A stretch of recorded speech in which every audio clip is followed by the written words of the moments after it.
Dubai is part of the United Arab Emirates, a young country formed in 1971 from 7 independent states that lie along the southern shores of the Arabian Gulf, between Qatar and Oman. Since 1971, the country has seen remarkable progress, and Dubai is now one of the most modern, thriving cities in the Gulf. For centuries, it has been a trading centre for the region, dhows plying backward and forward to all corners of the Gulf and across the Indian Ocean to the shores of India and Pakistan.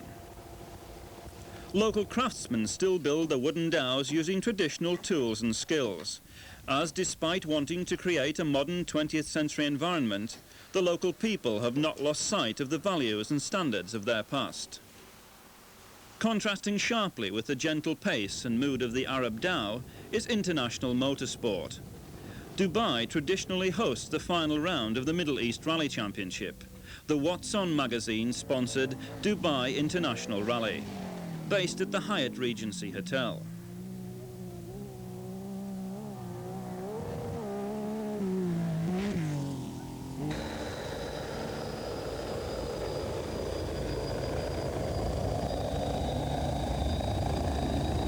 Scrutineering took place at the police vehicle inspection compound on the outskirts of Dubai. Main interest centred around the principal entries from Porsche, Toyota and Austin Rover.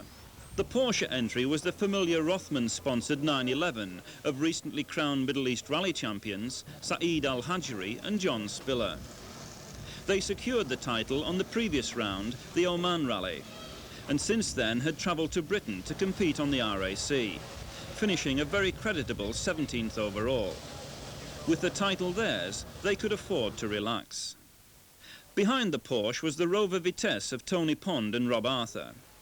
Pond has not enjoyed much luck of late, retiring on the first stage on both the Oman and RAC rallies. In Oman, it was the Rover's axle that broke and forced them out. Pond was to be seen before the event looking long and hard at the newly strengthened axle assembly. His teammate was Abdullah Omar. Like Pond, he too had retired during the Oman Rally, albeit getting further than his teammate. As usual, he was partnered by John Daniels. The Toyota Middle East team had entered 2 Marlboro-sponsored turbo Celicas for Mohammed bin Sulayem, Hassan Ali bin Shadur, and Michel Saleh, Tony Samia. Saleh had finished second behind Al-Hajri in Oman, but it was the local driver, bin Sulayem, who was reckoned to pose the biggest threat on his home territory. He lay in second place in the championship, and perhaps had a point to prove on this event, as it was rumoured there will only be one Group B car entered next season by the Toyota Team Middle East equipe. The Nissan 240 RS is certainly the most popular privateer's Group B car, and possibly the leading exponent in the Middle East is Tony Georgiou from Oman. Abbas Al-Masawi and Graham Butterworth were hoping that the engine problems that beset them in Oman had been cured, and they were looking forward to a good run in their smart Gulf Air liveried Porsche. Another local driver anxious to make his presence felt was Mohammed Omar, who was beginning to emerge from the shadow of his brother Abdullah as a rally driver with future potential. He was driving a Mitsubishi Starion in the Group A category. The start of the rally took place the following afternoon from in front of the Dubai Municipal Building in the centre of the city. As the midday sun beats down, the crowd milled around the cars, helping to create a splendid pre-event atmosphere. Whilst everyone looked in a relaxed and happy mood for this end-of-season fling, there was no denying the feeling of competitive spirit that lay beneath the surface. The first car to leave the starting ramp was Al-Hajri's Porsche, heading off through the crowds for the first group of stages south of Dubai. He was followed at minute intervals by Pond, bin Sulayem and the rest of the 40-odd starters.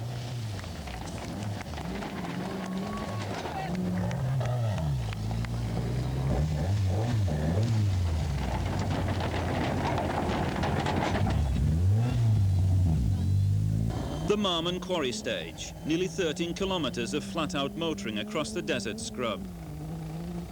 Crews have to pause at the mid-stage control to collect their passage check cards. These controls are essential on desert rallies where shortcuts could be used to obvious advantage. Al-Hajri has set off at a blistering pace, with bin Sulayem's Toyota hard on his heels.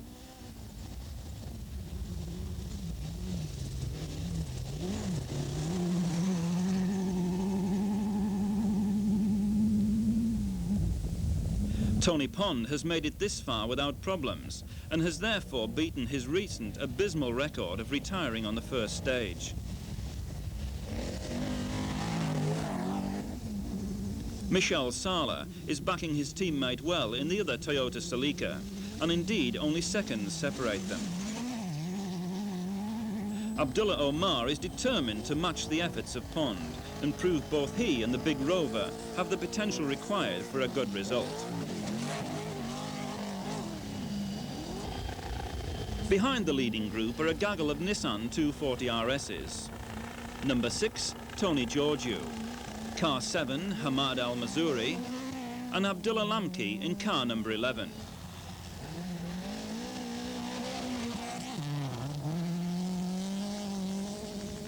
The Porsche 911 of Al-Masawi is putting up some good times to lie in 7th position. The Mercedes of John Watts finds that having an automatic gearbox is not the best solution for a sandy stage, as he struggles away from the control. One crew, however, not destined to go any further, are Saeed Khalfan and Mike Temple. The axle on their Group S Toyota Celica cries enough, and they retire at the mid-stage control. Special Stage 5 was through the low hills and scrub to the east of the main highway linking Dubai with its neighbour Oman. The beautifully sounding Rothmans Porsche of Al-Hajri bounces across a dried-up riverbed, still in the lead. Only seconds behind him, the two Marlborough cars of bin Sulayem and Salah, with their attendant helicopters, of course.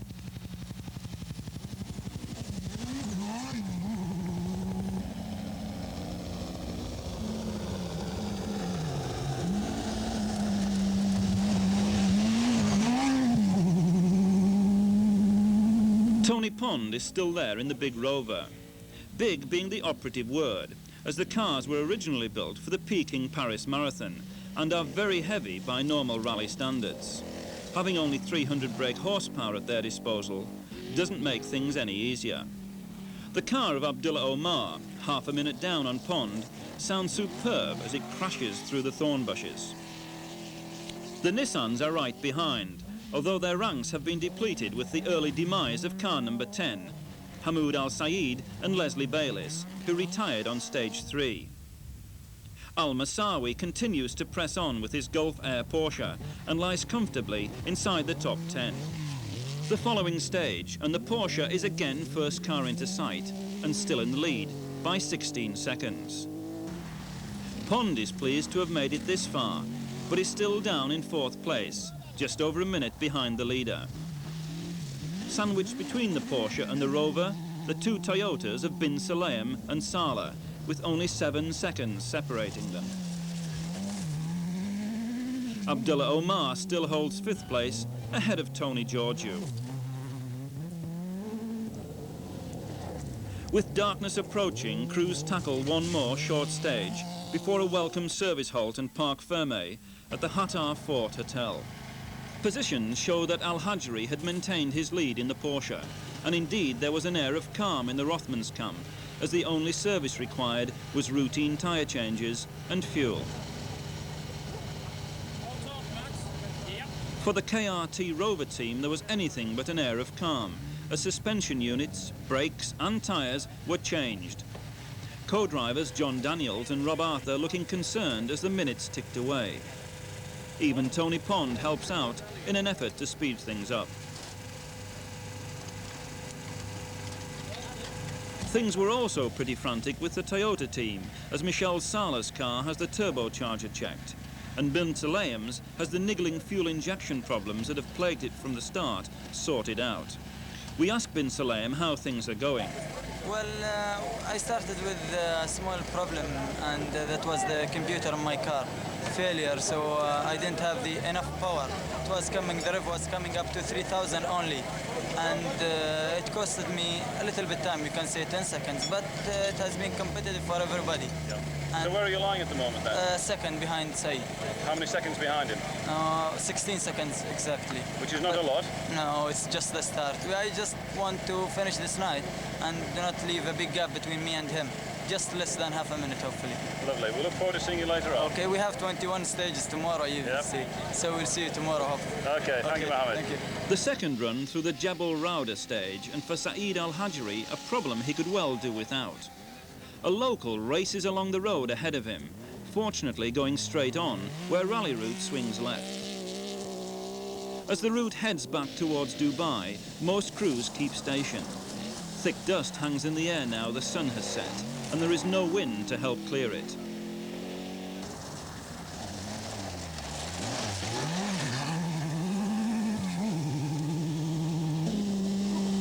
Tony Georgiou manages an overshoot and ironically had to pick his way through his own dust.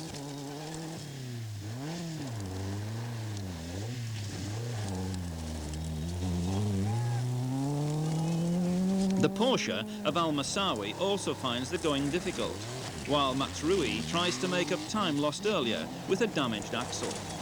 As crews complete the final stage before Dubai, positions show Al-Hajri in the lead from Bin Sulayem, Salah, Pond and Omar. Then there is a gap of over 4 minutes to Tony Georgiou. The following day, and competitors have another 21 stages to complete along the coastal area southwest of Dubai towards Jabal Ali.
Al-Hajri continued to impress as he powered his Porsche through the Ducab stage in fine style.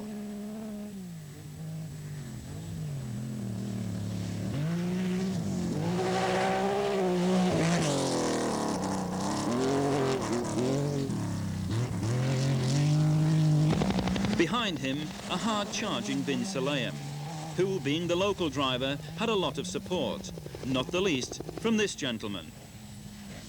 Tony Pond was having one of his best runs for a long time, and everyone kept their fingers crossed he'd make it to the finish. Abdul Omar was really flying in an effort to reduce the gap to his teammate. He too would like to finish his season on a high note.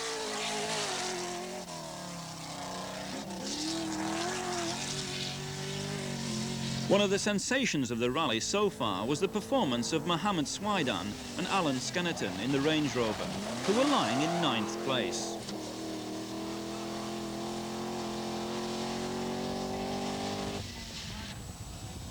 Michel Salah, meanwhile, was in trouble. He'd been slowed with turbocharger problems and lost time to the leaders, but doesn't drop out of the top 5. At the major service halt at the Jabal Ali cement works, there is frenzied activity around Salah's car as mechanics rush to fit a new turbocharger unit. Whilst all the drama in the service area centres around the Toyota, out on the previous stage the main drama concerned Abdullah Omar, whose Rover has broken a front suspension strut and crashed out of the event. On the same stage, disaster almost befell Al-Hajri when he too broke a suspension unit, which in turn tore through an oil pipe, causing a small fire. Fortunately for him, the stage was subsequently cancelled, but at the time it was enough to hand the lead to Tony Pond. But not for long, as a few stages later, he was out with a blown engine. What of Bin Sulayem though? Surely he should have inherited the lead. At the time, yes, it looked as if he was in front, but as events were to prove later, that was not the case. This marshal over here wasn't ready. When we came, he had to go to his bag, bring the passage controls as big as this, follow us, and then take one and give it to us. 20 seconds we were left there, just standing. Has he gone to say?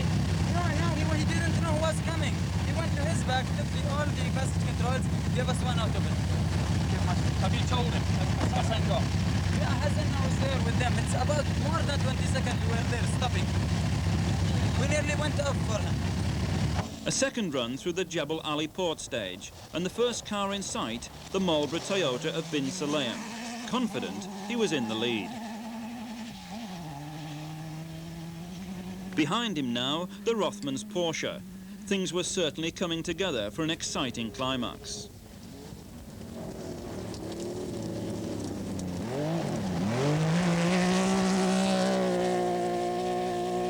For Tony Georgiou, however, things looked grim as he struggled to find a gear in his Nissan 240 RS.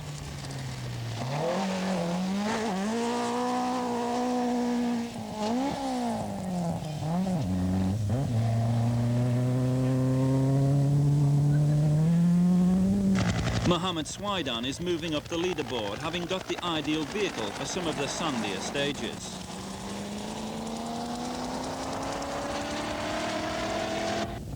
Michel Sala struggles past with a very sick-sounding car. The turbocharger had blown again, and he would have to complete another 3 stages like this before service.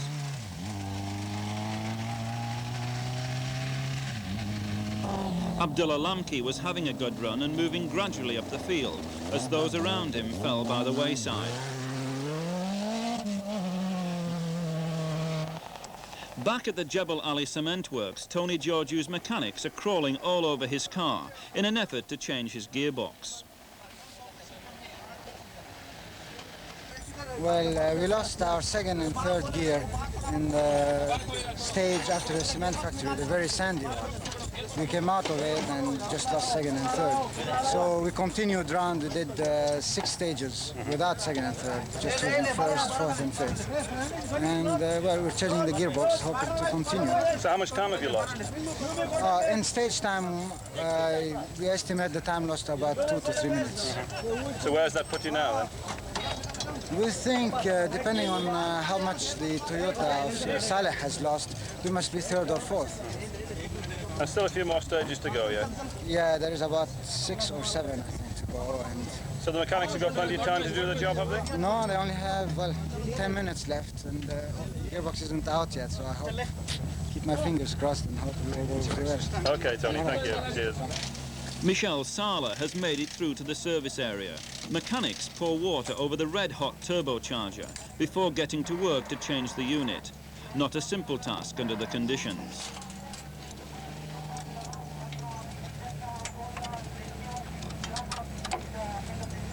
Michelle, you're running very late. What's the problem?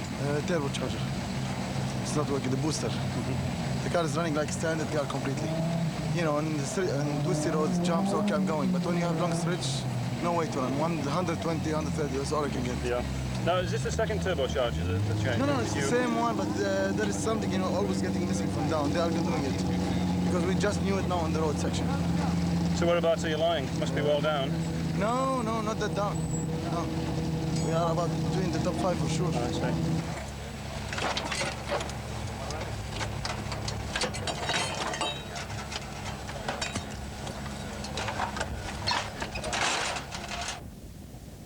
Only 2 more stages to go before the end of the 1985 Dubai International Rally. And Mohammed bin Sulayem powers across the desert scrub, content in the knowledge he was in the lead and need only maintain his pace to take the victor's crown. Saeed Al-Hajri had other ideas, however, and kept up the pressure in his Porsche, which, save for the suspension failure on stage 19, had run trouble-free. The man who had inherited 3rd place after Michel Sala's demise with a blown engine was Tony Georgiou, who was once again beset by gearbox problems and approached this sand trap with only 5th gear left and didn't dare slow down. Well, he had a choice: slow down and get stuck, or hit it hard and break something. He broke something.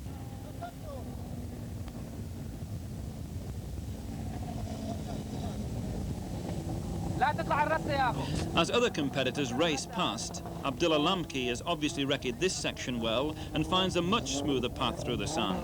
The spectators rush to assist Georgiou and co-driver Crawford Dunn.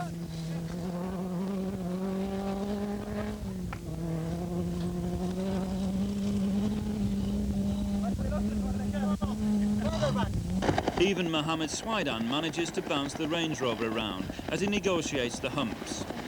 Meanwhile, the unfortunate crew of car number 6 are replacing the broken tie rod, amid much advice and encouragement from a crowd of spectators.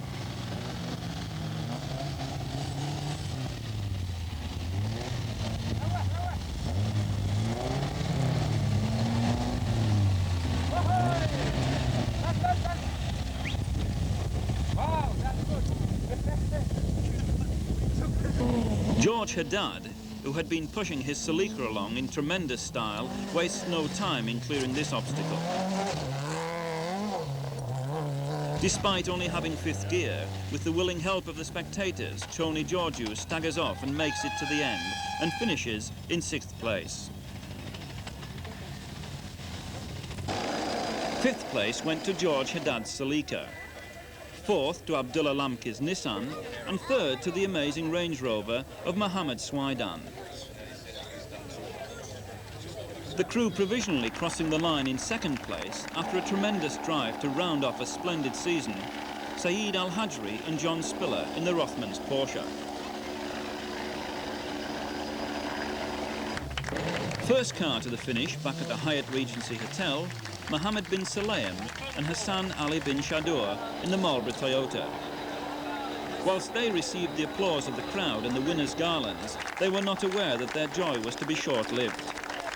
There had been an element of doubt regarding their time since midday, when rumours had begun to circulate that they were to be penalised for leaving that morning's restart late. Indeed, Hassan had slept in that morning. The confusion lay in whether the correct time had been recorded on his time card or not. The result was eventually resolved after a steward's inquiry, which penalised the Toyota crew 5 minutes for late departure from the start on the 2nd morning of the event.